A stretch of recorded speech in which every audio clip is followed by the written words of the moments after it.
Namaste. A warm welcome to you all. I'm Jayapalashri from Samskara Healing. I hope you all are doing fine. Hope you all have been enjoying the episodes that have come out in a series. I hope you are finding it interesting. I welcome you all. I'm Jayapalashri from Samskara Healing, and my talk continues. As I talk about Ravan and I spoke about the Ravan Samhita. I've spoken about the 10 phases, which could be the things like Kama, Krodha. I also spoke about which is also includes the Vedas and the Sutras. So I did speak about all these things, but now I come to the point where I'm talking about the Shiva Tandava. Shiva Tandava was sung by Ravan to Lord Shiva. And we know the story, I'm sure, and I also spoke about it, I think in episode 2 or 3, where I spoke about the Shiva Tandava. So just to kind of again speak about it before I move into explaining the Shiva Tandava Stotra. When Ravan wanted to bring Lord Shiva to his palace and keep him with him, and when Shiva declined, he decided to bring the mountain itself so that Lord Shiva would have to reside in the mountain in the palace. So when he went about to lift Mount Kailash, Lord Shiva just pressed his little toe and crushed Ravan below Mount Kailash, and he was stuck. And that's when Ravan sang praises for Lord Shiva. And that's what Shiva Tandava Stotra is all about. It's easy for me to, just take the gist of it and just explain it in my own words, but I wouldn't do justice to it.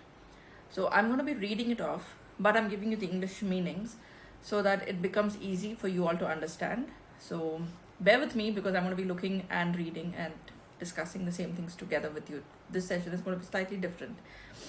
To start off with, I did say that Ravan was an intellectual person. I also said that he was a scholar. He's written books. So on that note, he was a scholar in Navyakarna, which is in the grammar. He knew the 9 types of Sanskrit grammar. So keeping in mind that Ravan wrote the Shiva Tandava Stotra, the idea behind when does a Shiva do his Tandava is when the creation is coming to an end, and when everything has to come to an end. It is believed that through this Tandava Stotra, the Tandav, which is created by Lord Shiva, there are certain energies created which destroys and brings everything back to the space of being void. So that is what it's all. The Shiva Tandav is all about. But I'm going to go in detail talking about Ravan, how he has described and what has he spoken and how he praised the Lord, who he was an ardent devotee of. Not only am I feeling blessed that I had the opportunity I have been hearing the Shiva Tandava Stotra for a very long time, but I never took the time to even really understand. I knew it was in the praise of the Lord. Beyond that, I never took time or the interest to understand what it meant. I knew Ravan had sung it to Lord Shiva, and beyond that, there was nothing that I knew. But as I had promised you all that I would come up here to speak about it, and when I read about it, I felt so blessed. I'm honestly telling you that I was chosen to come here and speak. And for me, I'm not saying that many people have not done it. There are many people who know the meaning and many people who explain the meaning. So I'm not kind of saying anything beyond that. But nevertheless, I felt blessed and truly humbled and honored that I have the opportunity to actually sit across on a live session and describe the meaning of the Shiva Tandava Stotra. And I feel that is really a blessing to me. And I thank Lord Shiva for giving me this beautiful opportunity in his own way. Though I have spoken about his ardent devotee, Ravan, and also this is sung by his devotee, Ravan, but still allowing me to reach to the stage where in episode 6 I am talking about it is something very, very dear to my heart. And from my heart, I bow down to the Lord for giving me this beautiful opportunity. So as I start talking about the Shiva Tandav Stotra and things like that, please, I'm going to be reading it out to you all. From the forest of his mated lock, water flows and wets his neck, on which hangs the greatest of a snake-like garland. And his drum incessantly plays damat, damat, damat, damat. And Shiva is engaged in the very vigorous, manly dance to bless and shower prosperity on us all. The celestial river agitated, moving through his matted hair, which makes his head shine with those soft waves, and his forehead shining like a brilliant fire, dhaga, dhaga, dhaga. And the crescent moon, which is an ornament to his head, makes his mind love each and every second. The consort of the ever-supportive daughter of the mountain, whose mind rejoices at her side long glances, with the stream of merciful look which removes hardships, make my mind take pleasure in him who wears the direction as apparel. He with the shining lustrous gem on the hood of the serpent entwining his mated locks, he who with his bride whose face is decorated by the melting of red saffron kumkum, and he who wears on his shoulder the hide of the elephant which was blind with ferociousness, makes my mind happy and content in him who is the leader of the Bhutas. Bhutas is the one who kind of takes care or is the guardian of the guardians of Mount Kailash. May he whose footstool is decorated by the ever-flowing flower dust, falling the bent head of Indra and other gods.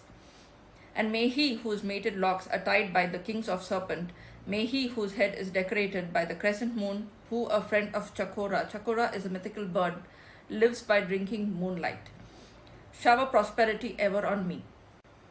May he with the raging fire in his forehead, who burnt the god of love, may he who forever being saluted by the king of Devas, may he who was collected the cool ambrosia like a crescent moon on his head, and may he who wears a collection of skulls bless us to create wealth for us all.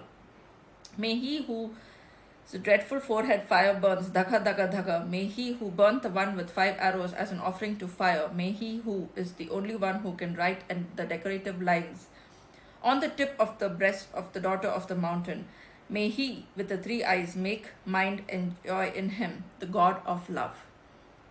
May he whose black neck is as dark as several layers of new clouds packed closely on the night of a new moon, may he who wears the celestial river on his head, may he who killed the Gajasura with the elephant head, may he who is very handsome because of the crescent that he wears, may he who carries the entire burden of the world bless us with all sorts of wealth.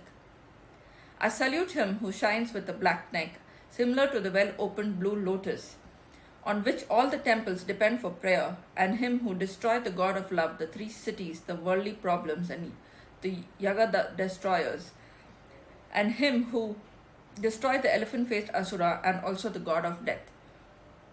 Victory to great Lord Shiva, who has the burning fire in his forehead, which is increased by the breath of the snake wandering in the sky, and to him who dances to the changing tunes and the fierce sound of dhimi dhimi dhimi coming out of the auspicious drum.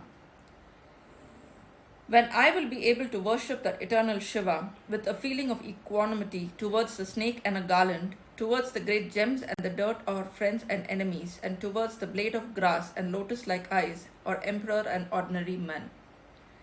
When will I live the life of pleasure meditating on Shiva, sitting near a hollow place near the celestial river Ganga, releasing all my bad thoughts and with the hands clasped over my head, after releasing all passion for the pretty woman with shifting eyes, this greater than greater prayer, if read, remember or reciting daily by man, will make him pure and eternal. And he would be the devotion to Lord Shiva leading him to salvation, for remembering the Lord is a sure method of removal of detachment. He who sings this song composed by the 10-headed one at the end of every worship, reads it after worship of Lord Shiva, will get the blessings of Lord Shiva and all the wealth that's awaiting for him. It's a beautiful, beautiful translation. I chose to translate it because I don't think I would do justice if I were tried to recite it in Sanskrit. I hope it was lovely for you all to listen to it. I feel honored and blessed that I took out time to even understand the translation and bring it together and share it with you all. I hope you enjoyed it. And with this, I'm more or less coming to the end of talking about Ravan. Tomorrow, I would put in the conclusion of it. So, thank you so much for being with me. And I honestly love the feedbacks I have been getting. I never expected to get this kind of support, encouragement for me to even come up to this episode. Thank you. And I wish you all a wonderful day. Thank you so much. Good day. Namaste.